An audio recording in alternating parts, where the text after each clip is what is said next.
নমস্কার বন্ধুরা, চিত্রাস ডেইলি লাইফস্টাইলে স্বাগত। আশা করি সবাই ভালো আছেন। শুভ সন্ধ্যা সবাইকে।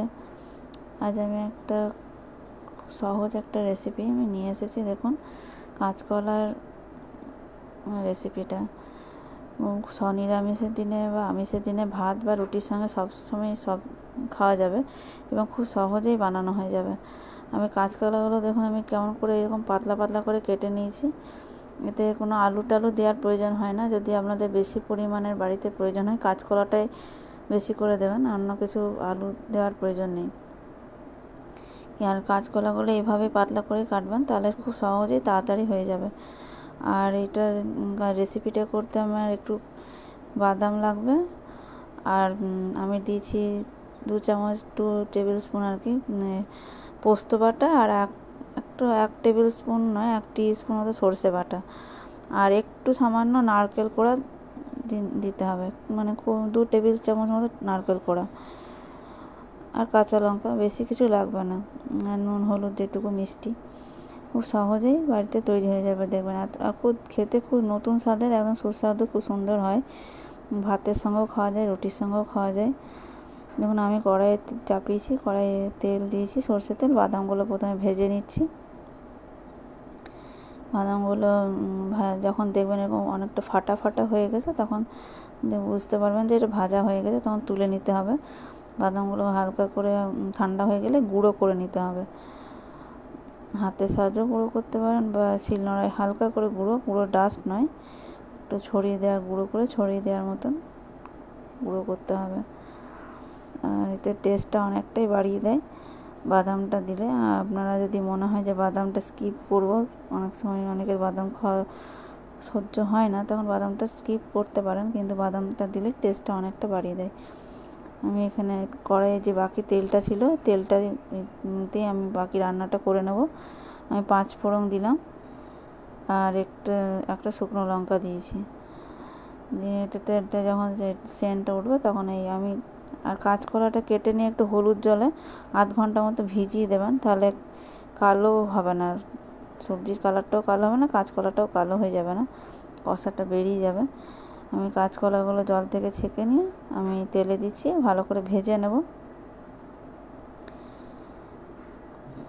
আমি এই রেসিপিতে কী কী দিয়েছি সব ডেসক্রিপশান বক্সে আপনারা দেওয়া থাকবে, আপনারা দেখে নেবেন।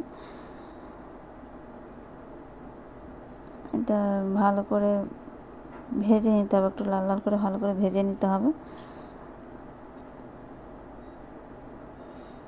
আমার সাবস্ক্রাইবার বন্ধুদের আমার অনেক অনেক ধন্যবাদ আমার পাশে থাকার জন্য।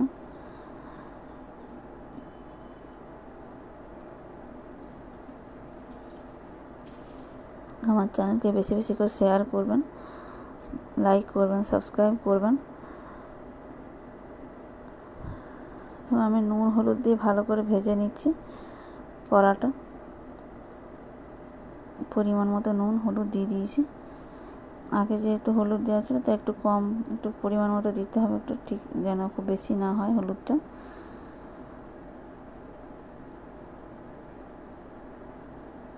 আপনারা বেল আইকনটা অবশ্যই অন করে রাখবেন, আমার নতুন নতুন রেসিপি নোটিফিকেশান আপনারা পেয়ে যাবেন।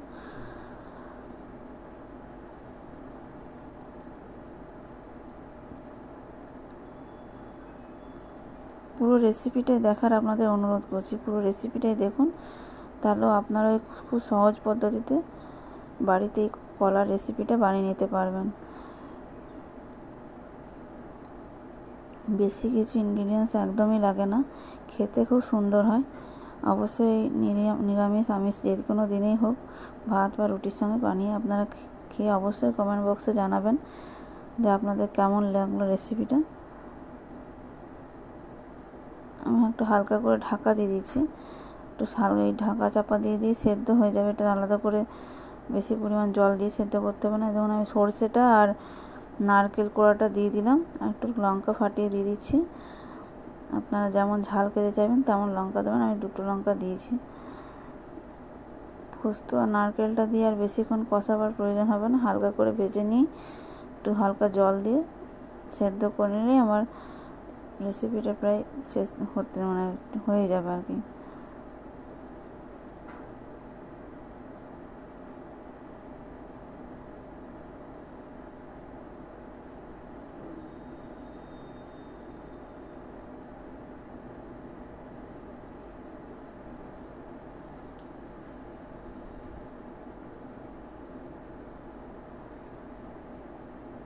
হালকা একটু চিনি দিয়ে দিচ্ছি, তাতে টেস্টটা খুব বাড়ে, একটু ভালো লাগবে আরও বেশি। একটু পরিমাণ মতো জল দিয়ে দিলাম। হালকা একটু জলে একটু সেদ্ধ হয়ে গেলেই ওটা কলাটা রেসিপিটা হয়ে যাবে। এই বাদামগুলো আমি গুঁড়ো করে নিচ্ছি, ভাজা বাদামগুলো ঠান্ডা হয়ে গেছে, হাতে করে করে করে গুঁড়ো করে নিচ্ছি। তারপর আমি এই কলাটার উপরে বাদাম গুঁড়োগুলো ছড়িয়ে দেবো, তাহলেই তৈরি হয়ে যাবে এই কলার দুর্দান্ত স্বাদের রেসিপিটা। অবশ্যই আপনারা বাড়িতে বানান, খেয়ে আমার কমেন্ট বক্সে জানাবেন। আর আপনাদের অনুরোধ করছি পুরো রেসিপিটা দেখুন, আমার চ্যানেলকে বেশি বেশি করে শেয়ার করুন, আমার পাশে থেকে আমার চ্যানেলকে এগিয়ে নিয়ে যাওয়ার জন্য সাহায্য করুন।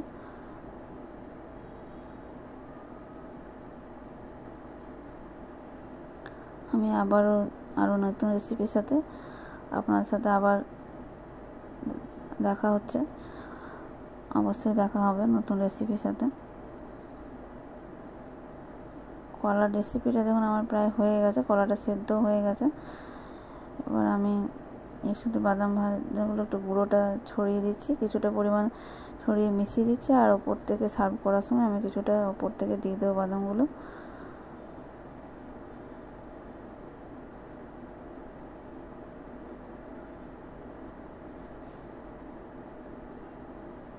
এবং সার্ভ করে দিয়েছি আমি। আর বাদাম ভাজা যেটুকু বাকি ছিল সেটা আমি এটার রেসিপিটার উপর ছড়িয়ে দিলাম। দেখতে অনেকটা সুন্দরও লাগছে আর খেতেও খুব সুন্দর হবে। সবাইকে আমার অনেক অনেক ধন্যবাদ এই রেসিপি পুরো দেখার জন্য।